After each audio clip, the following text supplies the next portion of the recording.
ألف لام را تلك آيات الكتاب المبين إنا أنزلناه قرآنا عربيا لعلكم تعقلون نحن نقص عليك أحسن القصص بما أوحينا إليك هذا القرآن وإن كنت من قبله لمن الغافلين إذ قال يوسف لأبيه يا أبت إني رأيت 11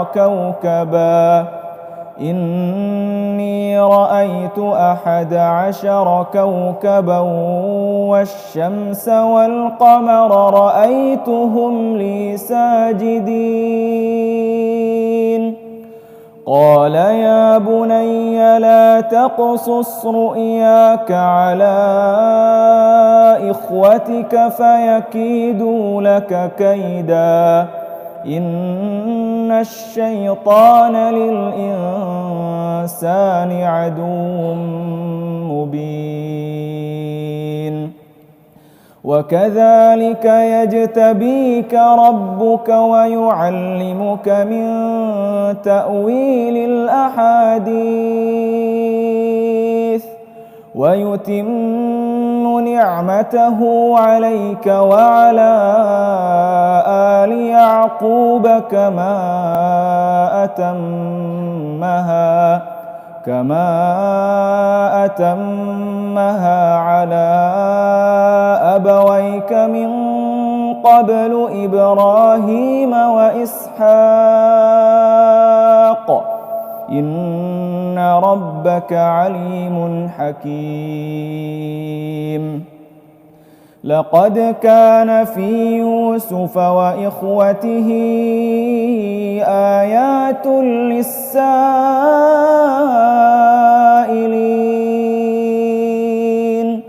إذ قالوا ليوسف وأخوه أحب إلى أبينا منا ونحن عصبة إن أبانا لفي ضلال مبين اقتلوا يوسف أو اطرحوه أرضا يخل لكم وجه أبيكم وتكونوا من بعده قوما صالحين قال قائل منهم لا تقتلوا يوسف وألقوه في غيابة الجب يلتقطه بعد السيارة إن كنتم فاعلين قالوا يا أبانا ما لك لا تأمنا على يوسف وإنا له لناصحون أرسله معنا غدا يرتع ويلعب وإنا له لحافظون قال إني ليحزنني أن تذهبوا به وأخاف أن يأكله الذئب وأنتم عنه غافلون قالوا لئن أكله الذئب ونحن عصبة إنا إذا لخاسرون فلما ذهبوا به وأجمعوا أن يجعلوه في غيابة الجب وأوحينا إليه لتنبئنهم بأمرهم هذا وهم لا يشعرون وجاءوا أباهم عشاء يبكون قالوا يا أبانا إنا ذهبنا نستبق وتركنا يوسف عند متاعنا فأكله الذئب وما أنت بمؤمن لنا ولو كنا صادقين وجاءوا على قميصه بدم كذب قال بل سولت لكم أنفسكم أمرا فصبر جميل والله المستعان على ما تصفون وجاءت سيارة فأرسلوا واردهم فأدلى دلوه قال يا بشرى هذا غلام وأسروه بضاعة والله عليم بما يعملون وشروه بثمن بخس دراهم معدودة وكانوا فيه من الزاهدين وقال الذي اشتراه من مصر لامرأته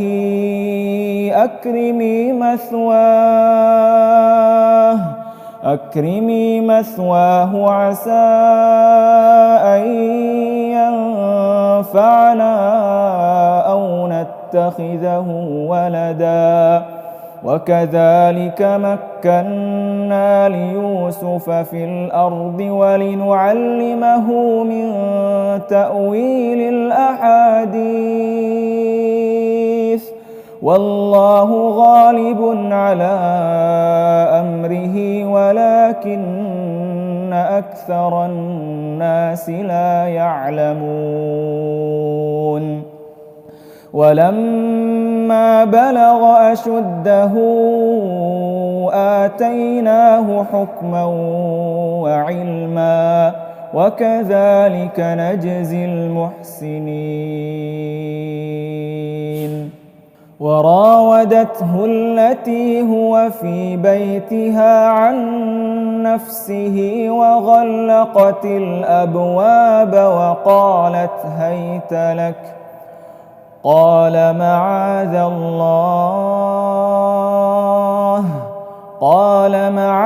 الله إنه ربي أحسن مثواي إنه لا يفلح الظالمون ولقد همت به وهم بها لولا أن رأى برهان ربه كذلك لنصرف عنه السوء والفحشاء إنه من عبادنا المخلصين واستبق الباب وقدت قميصه من دبر وألف يا سيدها لدى الباب قالت ما جزاء من أراد بأهلك سوءا إلا أن يسجن أو عذاب أليم قال هي راودتني عن نفسي وشهد شاهد من أهلها إن كان قميصه قد من قبل فصدقت وهو من الكاذبين وإن كان قميصه قد من دبر فكذبت وهو من الصادقين فلما رأى قميصه قد من دبر قال إنه من كيدكن إن كيدكن عظيم يوسف أعرض عن هذا واستغفري لذنبك إنك كنت من الخاطئين وقال نسوة في المدينة امرأة العزيز تراود فتاها عن نفسه قد شغفها حبا إنا نراها في ضلال مبين فلما سمعت بمكرهن أرسلت إليهن وأعتدت لهن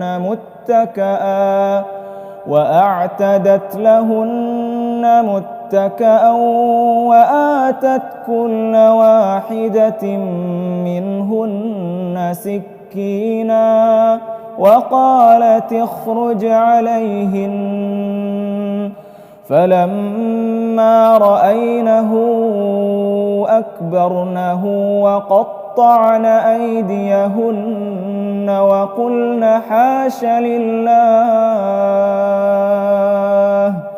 وقلن حاش لله ما هذا بشرا إن هذا إلا ملك كريم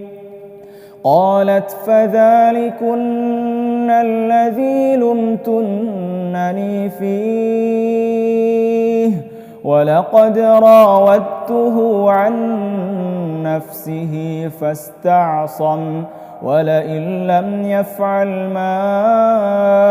آمره ليسجنن وليكون من الصاغرين قال رب السجن أحب إلي مما يدعونني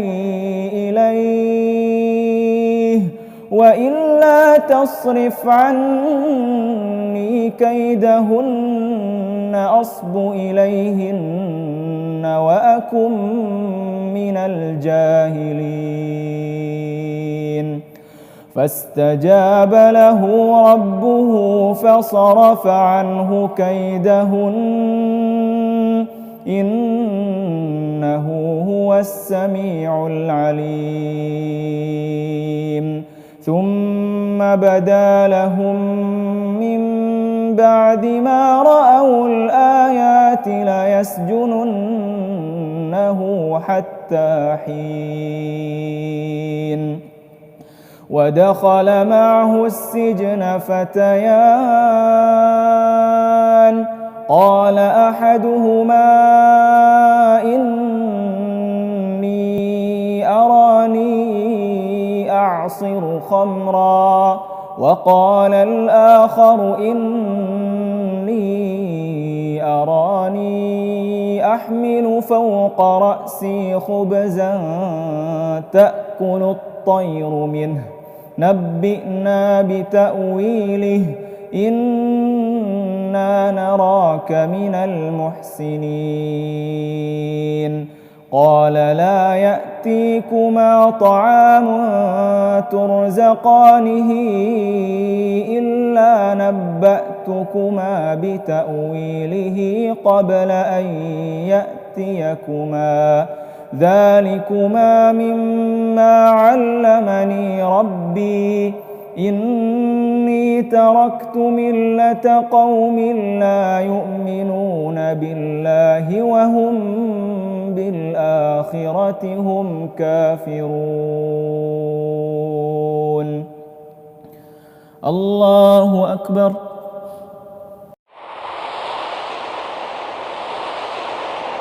Ammar TV.